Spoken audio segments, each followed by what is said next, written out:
And yes, it is time for Power and Politics. I'm joined by Assemblymember Pat Fahy here tonight. Thank you for coming on, Pat. Absolutely. Great to be here. And we were just talking, there's a lot going on right now. The session just ended last week after a flurry of bills at the end of the day. But also we know that the early voting starts this weekend and primaries throughout New York State. And you just endorsed for your old seat now, as you are running for the Senate seat, Neil Breslin's old seat, Ginny Farrell.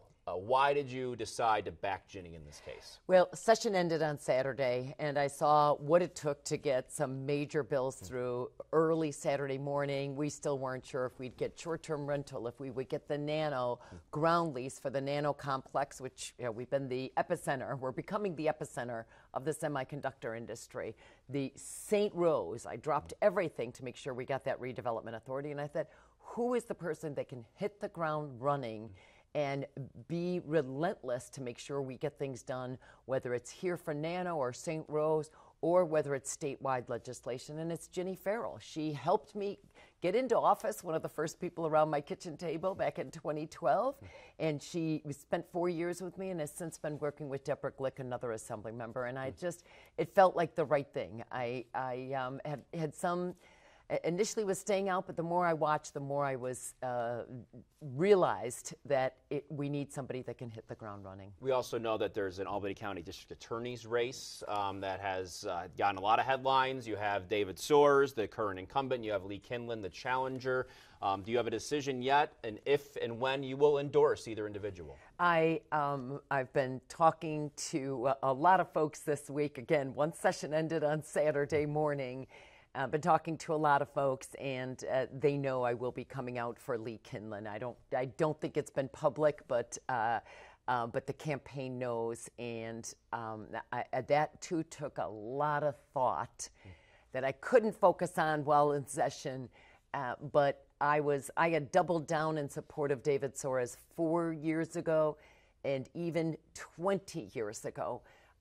But I couldn't do it this year, not just because of the financial issues and paying yourself before you paid others with the raise.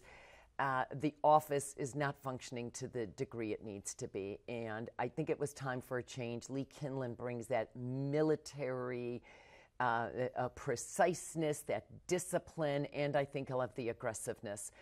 That said, I have been supportive of David in the past. I do think I'm very proud of my votes on bail reform, but I do think there are issues that he brought to us. We've tightened up since then. There's still an issue with guns. We still need to do more. As you know, even my bump stock bill, the Supreme Court, throughout the national legislation, I'm so glad I was able to pivot and support and pass statewide legislation over 4 years ago to make sure that we are protecting people with guns. So I've appreciated the DA's outspokenness on guns and on a host of issues, but it's time for a change. Yeah, you mentioned the Supreme Court decision today striking down that federal ban on bump stocks. The Clarence Thomas, he said bump stocks no better than a lightning-fast trigger finger today when he wrote this up. What do you think about that? I think that here we go again with another setback from the Supreme Court. It's truly unfortunate, and I think it's wrong, whether it's been on affirmative action or whether it's been on women's right to control their own destiny on reproductive health and abortions. This bump stocks, I am really proud after the Las Vegas massacre, which till this day is one of the worst. About a half dozen years ago, I immediately introduced legislation when I, like the rest of the country, learned what a bump stock is. These apparatus that can turn common rifles and guns into semi-automatic or fully automatic weapons. We banned it in New York. I'm incredibly proud of that bill I did with Senator Hoylman. And thank God we have it now, because here we go again with the Supreme Court rolling back what we have at the federal level. Here in New York, it is still banned, the sale, the manufacture, or the promotion of them. One more thing about the bump stock is that there are the GOP side of things that say, oh, well, this is a win for the Second Amendment. This is a win for responsible gun ownership. What is your response to that? I couldn't disagree more. This is not a win for responsible gun ownership. We know how methodically planned. The Las Vegas massacre was half a dozen years ago. It shocked the conscience as so many of these. Look what happened at the Tops Grocery Market in Buffalo just a couple of years ago. We know the influence of social media. We know the easiness when we can't make it so easy. This is not violating the Second Amendment. The bump stock apparatus, that is a military type apparatus to turn guns into machine guns. And we worked on that immediately. I am proud that we are safe here in New York in terms of that apparatus, but we can never be complacent about guns. We know where there is a will, there is a way.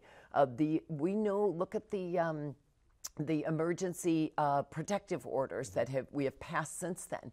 It helps us so that when what are called the red flag laws, we know we may have prevented thousands of possible massacres or other murders because of those red flag laws. We just must be more aggressive. And by the way, we know those types of murders are less in states that have been more aggressive than other states that have not. So very proud of that work, and I was reminded of it this morning when I saw yet another rollback from the Supreme Court. Really a mistake. Yeah. Now we move on to the end of the session here. And of course, we weren't sure because when the congestion pricing switch from the governor came through, that took up a lot of air in the room. But there was a lot of work done in the final day. Short-term rentals is what I'm referencing here, something you fought for. I know the Senator Michelle Hinchy, another one here in the Capital Region, she was also on board with that. What did it take to get that through, and what kind of impact will it make? Well, I could write a whole chapter just about that one bill. Read the whole segment about it, right? A whole segment. But we also, on the same early morning, Saturday morning, a week ago, we also got the Pine Hills or the St. Rose Redevelopment Authority. We also got the Nano ground lease. So it was a very busy last 24 hours. And part of what fueled that crunch is exactly what you said. Having the bombshell, if you will, of the congestion pricing rollback that the governor abruptly stopped on Wednesday meant we spent hours in conference and then conferenced again on Friday trying to plug the hole because that money was going to raise $16 billion over the next, I think, 30 years for critical infrastructure investments in the MTA, including the Metro North. Yeah. So there is still work to be done there, but in the meantime, it threw us off our schedule. Thankfully, we had earned bipartisan support on the short-term rental bill. 7 years in the making. I had introduced that 7 years ago. Michelle Hinchy's been great on that in the Senate. And it's very simple. Pay your taxes because you are operating a business. If a hotel and a motel are helping us pay for our tourism and local economic development efforts, like through the occupancy tax, what's called the hotel occupancy tax, you need to do the same. So it's leveling the playing field because tourism matters into the Capital Region, and that's what brought those funds help us bring in the NCAA women's basketball. Those funds are used to promote all areas throughout the state, but critical tourism dollars. Pay your taxes. Let us know what's going on with the statewide registry. It is a $1 billion annual business, short-term rental, that's VRBO, Airbnb, and more, a $1 billion business outside of New York City. So for us in the state, not to have a registry, not to know what's going on, some of their biggest supporters were local fire districts because they want to know where these short-term rentals are, especially on weekends.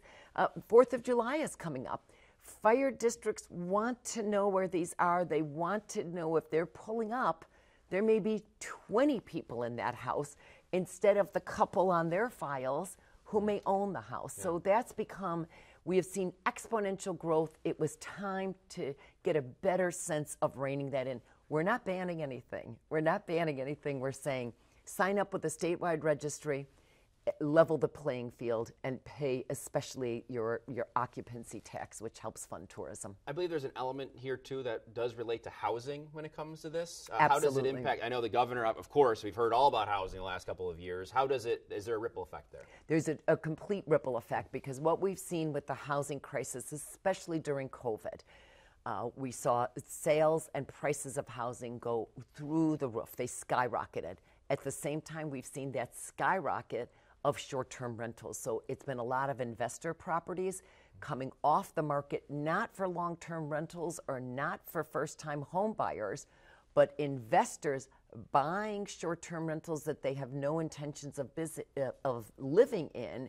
And we've really seen that in many of our lakefront communities, Lake Placid, Saratoga, Lake George, but everywhere. And it has fueled the shortage of the housing supply. There's a nationwide shortage, but that fueled the shortage because that's where we saw the investments go, and some owners have seen it easier to do that than sell the house. And I'm hoping this will give us a better sense of what's going on.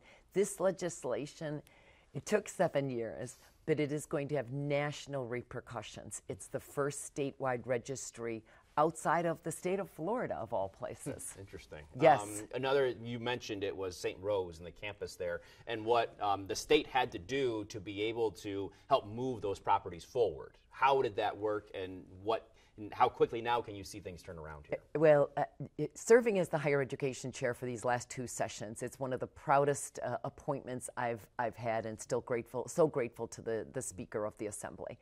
So it's personal for me to see St. Rose go down. I live in the neighborhood. I'm a mile away. We could not save it. Enrollment has plummeted. There are challenges. The demographics are working against us nationally. Whole host of things.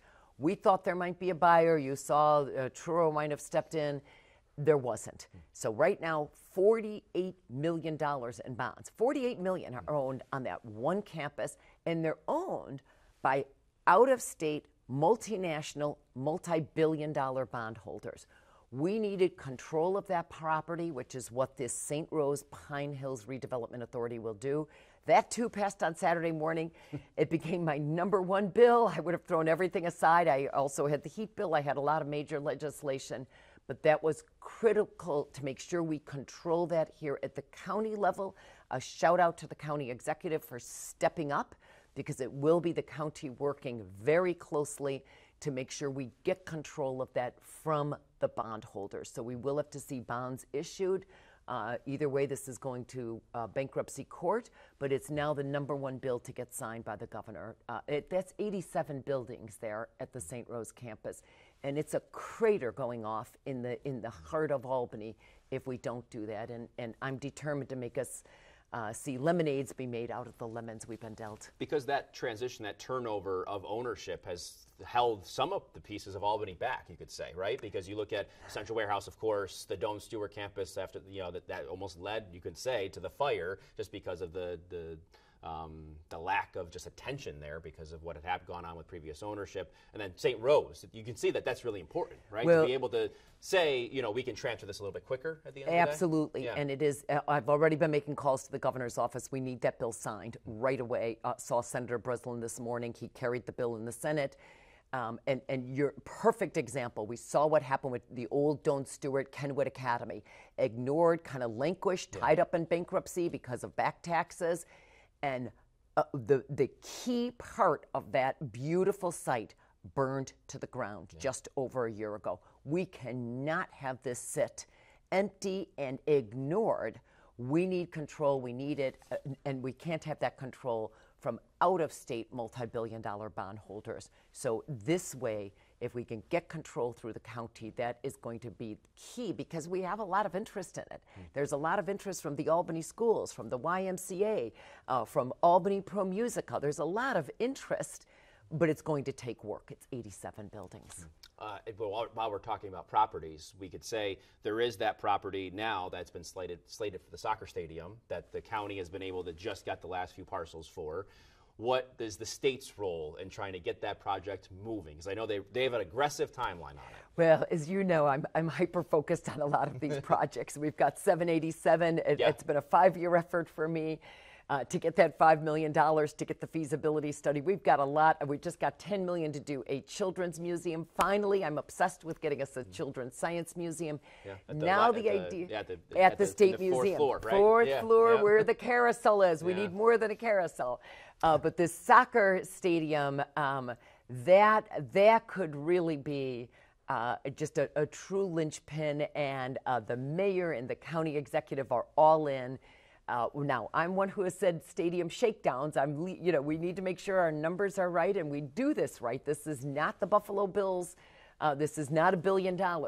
This done right, it's not just a stadium. We want hundreds of new housing going in with this. So this is a serious economic development project, and that's why I want to work very closely. So pleased, again, that the mayor and county executive have jumped in on that.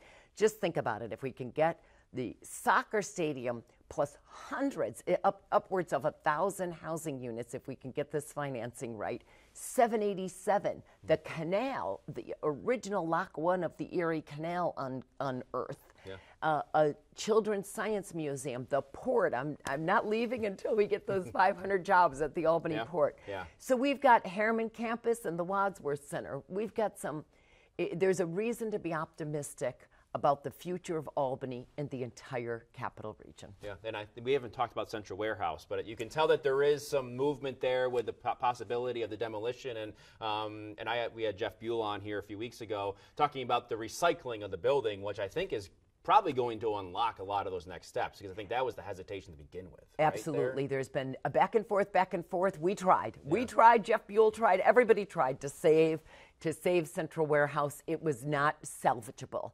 However, that is one of our primary top growth areas in the city, the whole what we call the warehouse district. And Central Warehouse right now is across the street from what is buried, but is the original Lock 1 of the Erie Canal. I have asked, when we got the $5 million for the 787 feasibility study, I said, please put this first. Put this first coming out of the gate, because you can take down and convert parts of 787, but you can also go over it with land bridges or green bridges, as we call them. You can go under it and connect that Erie Canal. Think of how magical that is, with unearthing the original Lock 1 of the Erie Canal, and it's across the street from the Central Warehouse. So have there been setbacks there? Absolutely. But are we going to turn that around? I'm convinced we're going to turn that around, and we're going to continue to see growth in the Central Warehouse District. Yeah, I think those steps are important to a lot of people. And I know this is for you personally, you live and breathe Albany. You're known for biking around the city. And I wanted, of course, to ask you about that, but also it's been a couple years since your son passed. And I want to know at this point, as a representative for the people, I guess, how much has that driven you and how much has that inspired you? Because I think one of the moments for me at the session was seeing your raw emotion at there was an organ donation press conference, and thinking about Assemblymember Smullen and his son, and I think that was really powerful. And I'm just curious, at this point in your career, how much that is inside you and how much that does motivate you moving forward. My son is inside me every second of every day, and thank you for asking about him. I had to make a decision to curl up and just mourn him. I miss him every second, but I had to make the decision. I think he would want me to continue to do good things for people, and he loved this, loved Albany High, and loved the arts, and he too was a cyclist, and he was a runner. I'm not much of one anymore, but I know when I work, it helps give me a focus, and I said I learned the hard way from him about the tie of arts and tourism and how important that can be, and so I look at the world through his eyes, and I think that it helps me to stay busy, but it also helps me to channel his different way of looking at the world. And so when I champion the arts, I'll be there later at an event tonight. I champion it through him, and I understand the connection to tourism. And but yes, I like to think you pay it forward. You just pay it forward, and it's that my keeping busy also keeps his name alive and keeps his memory alive. So thank you for asking. Yeah, and his art too. I know a couple months ago the Albany Public Library put on a display, right? Yes. And that has to be a really cool way to kind of preserve it beyond just what you're doing, but his legacy, to see this is what he created, right? And it's still there and still able for people to go and see and feel and experience. And just over a week ago, we were back at Albany High giving out scholarships in his name, and we try to give them to those who have a scientific bent. He was a math science kid, but also had that real love of the arts and cinematography and photography. So yes, the photo book that friends helped to put together has helped us channel our grief. And again, paying it forward by supporting other young artists. I'll see Youth FX, their event at the Albany Center Galleries in just a little while this evening. So helping other young artists and seeing them blossom helps us. He would be 28 a week from tomorrow. So it does help us channel our grief, but it's hard. Yeah, absolutely. Well, Assemblymember Fahy, we appreciate your time. Thank you very much. Thank you. Back to you.